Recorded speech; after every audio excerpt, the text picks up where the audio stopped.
Hello, my name is Michaela Vera, and this is my video response for Home and School Connections for Grand Canyon University's ESL-440 class by Professor Ina Kuznetsova. What is cultural competence and its role in EL instruction, as well as what are cultural influences on teaching and learning? First and foremost, to define cultural competence, research shows that it's the idea that we are to effectively teach students,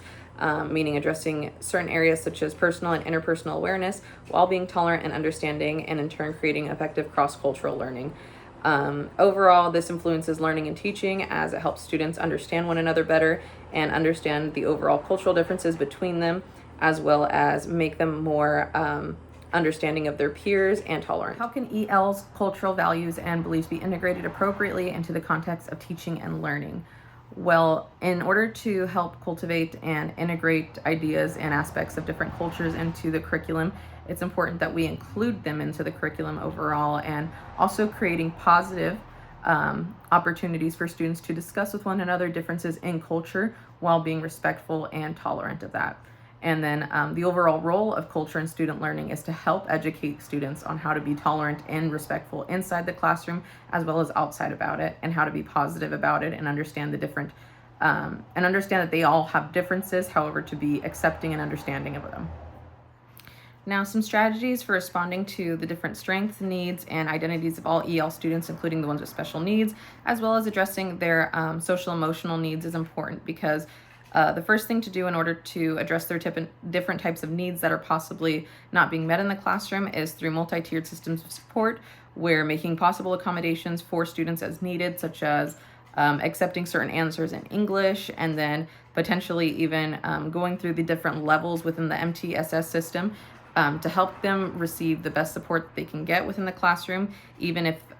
this means eventually putting them in special education. However, this should only be done after thorough research and all resources have been exhausted without any improvement. And then some ways to meet their social emotional needs is to, first of all, help them identify the correct vocabulary needed in order for them to be able to communicate what these social emotional needs are, to help them acclimate more within the classroom, and which is really important to helping them understand the social emotional and cultural needs of the student inside the classroom when establishing routines and procedure, because once routines and procedure have been overall discussed within the classroom, this allows them that opportunity to gain familiarity of, okay, these are my expectations, this is what needs to happen every single day. And overall, again, this helps with their routine basis of developing normalcy as they're assimilating within their new classroom. Now, how do school and classroom environments influence language acquisition, and what steps are necessary to create an inclusive environment?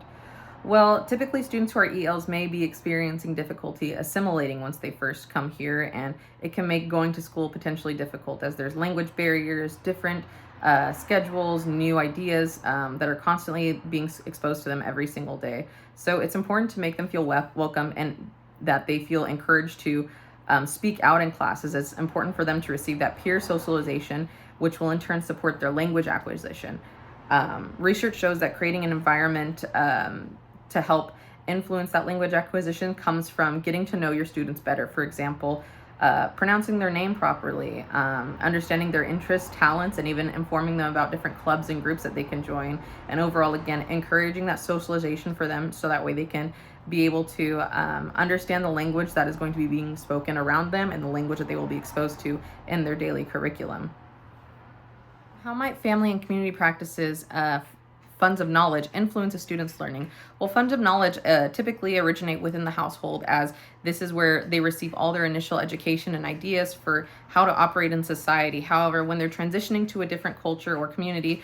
these new funds of knowledge become different, therefore their influences become different, which in turn almost begins to alter slowly how they go about their daily lives. And then some ways to build and foster strong family, community, and school partnerships is through overall initiating those connections of acceptance and tolerance, and more so just showing the parents and families that you care. This means showing them that you value their language, their native language and culture, as research shows, and even making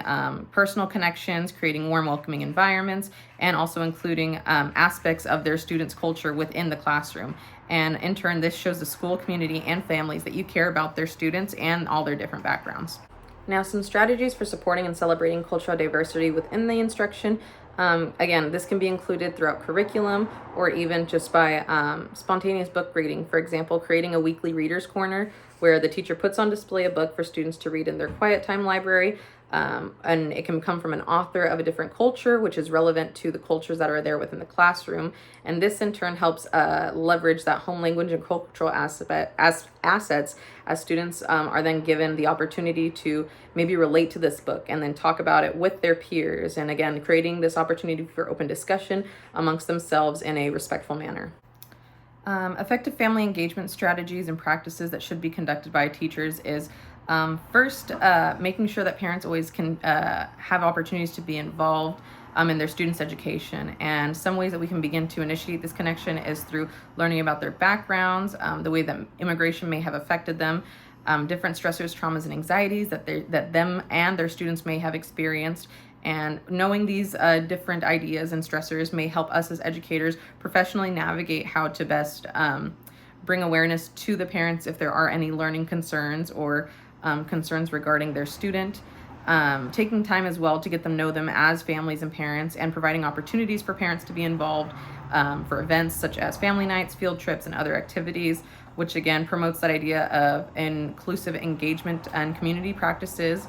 One of the main things for this is that to ensure that parents are being spoken to in the way they prefer, or that they're being communicated in the way that they would like. So for example, if this is via phone call, email, letter, pamphlet, however it may be, ensuring that we are carrying out our due diligence and making sure that the parents are being communicated to effectively and correctly, and also making sure that they have an understanding of their rights and the resources available to them. For me personally, one way I would do this to conduct this would be to send home a weekly letter, or if not semi-weekly, every now and then, maybe bi-weekly letter, letting parents know that if they have any questions regarding resources, or if they have questions of wanting to be involved, or even invites for them to be involved in like family nights or family movie nights and stuff like that, would typically be sent home with the student or sent via email, if not both.